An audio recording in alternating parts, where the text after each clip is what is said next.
என்ன அநியாயம் பார்த்தீங்களா? 3 செகண்ட் வீடியோவுக்கு 10 கோடி கேட்டு டார்ச்சர் பண்ணுறாங்க சார். ரொம்ப அநியாயம் சார். ஆமாம் சார், ரொம்ப அநியாயம்தான். ஆமாம், அந்த 3 செகண்ட் வீடியோ வச்சு நீங்கள் என்ன சார் பண்ணுவீங்க? என்ன சார் புரியாமல் பேசுகிறீங்க?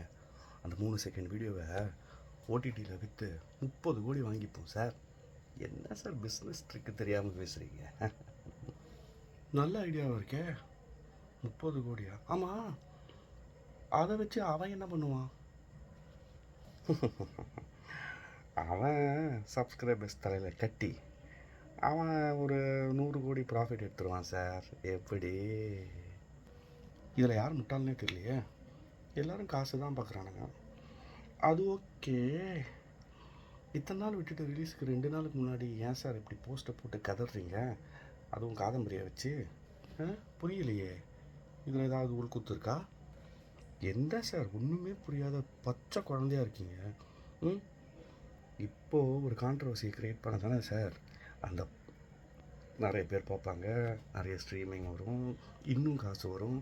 நாளைக்கு காது குத்து கச்சேரி எல்லாத்தையும் எடுத்து காசு பார்க்கலாம். எப்படி எங்கள் ஐடியா? 3 செகண்டு 10 கோடி கஷ்டம் சார், ரொம்ப கஷ்டம். நாளைக்கு நான் காது குத்தும்போது 30 செகண்ட் வீடியோ வரும். நான் என்ன சார் பண்ணுறது? கரெக்டு தான் சார், ரொம்ப கஷ்டம்.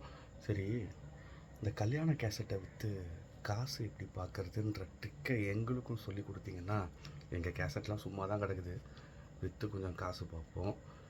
ஓம் நமச்சிவாயா சார், ஓம் நமச்சிவாயா. மறக்காமல் அந்த கான்ட்ரவர்சி ட்ரிக்கையும் சொல்லி கொடுத்துருங்க. ஓம் நமச்சிவாயா, ஓம் நமச்சிவாயா.